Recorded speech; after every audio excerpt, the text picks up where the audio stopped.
राधे राधे दोस्तों।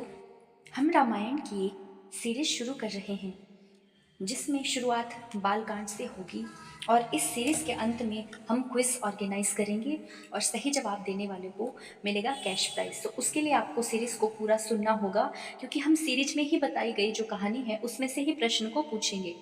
सो हमारी शुरुआत होती है श्री राम कथा बालकांड से। बहुत समय पहले की बात है। कौशल नाम का एक प्रदेश था जिसकी राजधानी थी सुंदर और समृद्ध अयोध्या और उनके राजा थे राजा दशरथ। उनके राज्य में लोग बहुत सुखी और ईमानदार थे। एक दिन राजा दशरथ अपने सफ़ेद होते हुए बाल देखकर सोचने लगे, अब मैं बूढ़ा हो रहा हूँ, मेरे कोई संतान भी नहीं है, अगर कोई उत्तराधिकारी नहीं होगा तो मेरे राज्य का क्या होगा। ये सोचकर राजा चिंतित हो गए।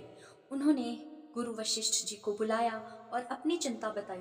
गुरुदेव, कृपा करके कोई ऐसा उपाय बताइए जिससे मुझे पुत्र की प्राप्ति हो। गुरु वशिष्ठ जी ने उनकी बात धैर्य से सुनी और कहा, राजन, पुत्रेष्टि यज्ञ करने से तुम्हारी मनोकामना अवश्य पूर्ण होगी।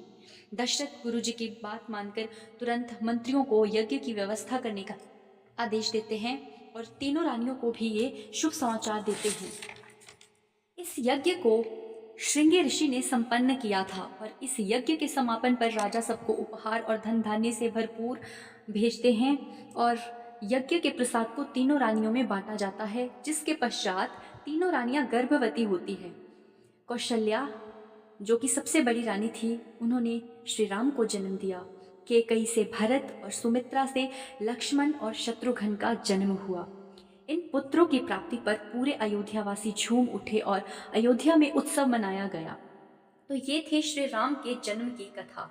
इस कथा को हम इसी तरह जारी रखेंगे और लास्ट में हम क्विज ऑर्गेनाइज करेंगे। आप इसे अपने बच्चों को भी सुना सकते हैं और सही जवाब देने पर आपको मिलेगा कैश प्राइज। हमारी वीडियो देखने के लिए धन्यवाद। आपका दिन मंगलमय हो। जय श्री राम।